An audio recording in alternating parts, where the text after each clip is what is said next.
RERA जो act है उस पर अमेंडमेंट लाई गई और जो अमेंडमेंट जो लाई गई उसका हमने विरोध किया। विरोध इसलिए किया, एक तो 2021 की सुप्रीम कोर्ट की जजमेंट है। उस जजमेंट में सुप्रीम कोर्ट ने बड़ा क्लियर किया है कि कोई भी इस प्रकार के कॉन्स्टिट्यूशनल अपॉइंटमेंट में जुडिशरी के इन्फ्लुएंस को डाइल्यूट करने की कोशिश की जाएगी तो वो स्वीकार नहीं होगा। दूसरा सेंट्रल एक्ट है और सेंट्रल एक्ट में हम सीधे अमेंडमेंट के लिए इस प्रकार से नहीं जा सकते हैं। अगर यहां से हम भेजते भी हैं कोई अमेंडमेंट करके, पारित करके, तो वो राष्ट्रपति को जाएगी गवर्नर के माध्यम से और राष्ट्रपति को जाएगी, उस पर राष्ट्रपति की विवेक पर होगा, उसको स्वीकार करते हैं नहीं करते हैं।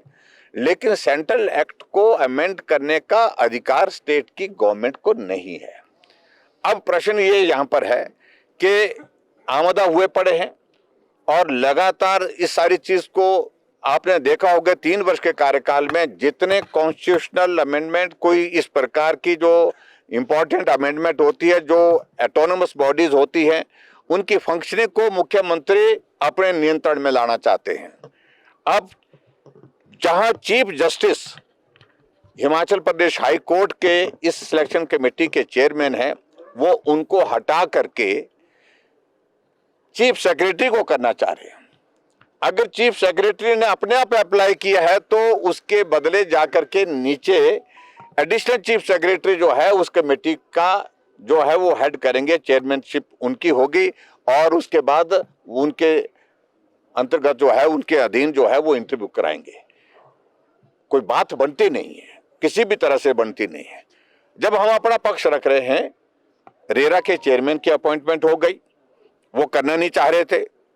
हाई कोर्ट के चीफ जस्टिस ने कहा कि इतने दिन के अंदर जो है इसको करके दिखाइए, नहीं तो वापस भेजिए, रिकॉर्ड क्यों नहीं कर रहे हैं इसकी जानकारी दीजिए। आखिरकार वो करनी पड़ी। जब चेयरमैन अपॉइंटमेंट हो गए कि अपॉइंटमेंट होगी, अब इसका कोई औचित्य रहता नहीं था, लेकिन फिर भी उसके बावजूद टकराव सीधा जुडिशरी के साथ ले रहे हैं, तो मैं समझता हूं कि ये भी उचित नहीं है, एक बात। और जब अभी हम वॉकआउट करके आए हैं, उसकी वजह यह है कि जब रणधीर जी ने, त्रिलोक जम्वाल जी दोनों एडवोकेट हैं, मैं एडवोकेट नहीं हूं, मैं वकालत नहीं किया हूं। जब भी मैं खड़ा उठता हूं कभी किसी इस पर बोलने के लिए, तो टिप्पणी ऐसी करते हैं मुख्यमंत्री जो बर्दाश्त के योग्य नहीं होती हैं। कई बार हमारे विधायकों को बोलते हैं पढ़ करके नहीं आते हैं, आपने पढ़ा नहीं है, आपको जानकारी नहीं है।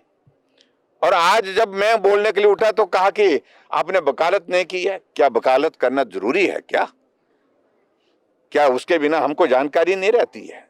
जिस पद पर इनको अभी 3 साल होने को है गिरते पड़ते, उस पद पर हम 5 साल का कार्यकाल पूरा करके निकले। मैं उस बारे में कुछ नहीं कहना चाह रहा हूं, लेकिन बार बार विधायकों पर, हमारे सीनियर एमएलए पर इस प्रकार की टिप्पणियां करना पढ़ करके नहीं आता। ये आदत बन गई। मुख्यमंत्री भरे सदन में हमारे चुने हुए प्रतिनिधियों को जलील करते हैं।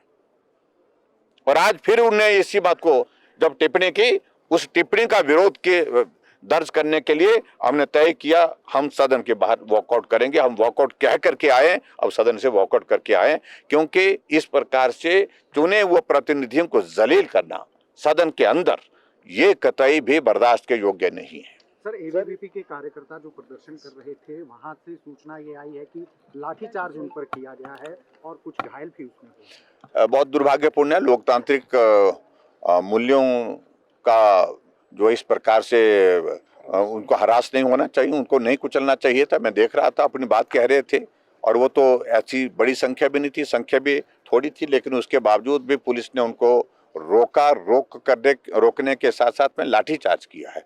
और मुझे जानकारी मिली है कि 5-6 लड़कों को उसमें चोटें आई है, गंभीर चोटें हैं, बेटियां भी हैं उसमें। बहुत दुर्भाग्यपूर्ण, जिसकी हम कड़ी शब्दों में निंदा करते हैं। हम हाउस में भी सारे मामले को बात करेंगे।